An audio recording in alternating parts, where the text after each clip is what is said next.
watumye kubwiye nkwihanangirije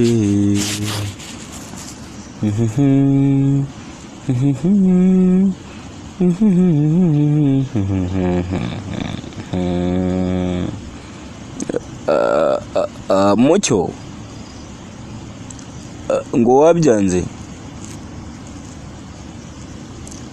harya ngo ubyanze ntacyo nakora kandi wabihisemo ntacyo nahindura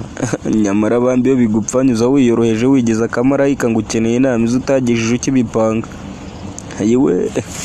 umutsobe ndagowe harya ngo mu Rwanda rw'ino umuhana ava yagenda amatwara abakiri yose ubu se nanjye nicare ntera gati muri genyo rujigo ndutere murinde ntegereze kuzagaruka bari bwo nzaguhana oya n'ibyanditswe byera bivuga neza uti ukundura mu cyaha yakwinangira ukarekera gusa ubugingo bwe ntibukubarwaho kuko wamuburiye agafunga amatwi nanjye rero kubw'ibyo nzakubwira nuyavuniramwe ibiti birakureba niwanga kumva ndabizi kubona ntuzabyanga ahubwo uzakanura cyane bambe we ibi binonko nzabigutera wenda bishire barimo ibindi ntihazabura na kimwe kikugwa mu mutwe wenda ukebukure w'urukubo rukubye izuba biguhe kumenya ko isi yose ibaye ubwira kabiri bikungura cyenge winjire mu nzu utora agakoto kinge mu byano rumaga we tabara agahinda ntigahera abana bubu mwigize imandwa ntimukorwa ntimukabukirwa ngo ni viziyo we aha reka bizivangavange by'u Rwanda n'iby'imahanga mu bure byose nkingatimenye ndakugira inama aho kuyumva ngo my god ngo reka izo nama vie unavangamwe ibifaransa ngo thank you very much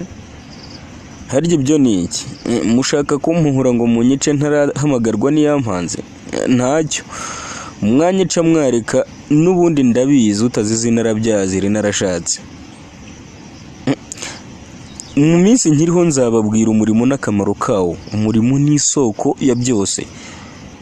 uko waba uri kose waba uri umuhinzi cyangwa umuyede umukarani cyangwa umunyonzi upfa kuba winjiza akantu waba wikorera cyangwa ukorera abandi kunda umurimo niyo nkingi ya mwamba ukunde n'umutima n'ubwenge nyamara bambe njye wonjya gusiga ndamurinda dore njye n'ubundi ndumva ndenga nukomeza kwitwara uko ibyawe nzabyumva ndi mu nyuma y'impyisi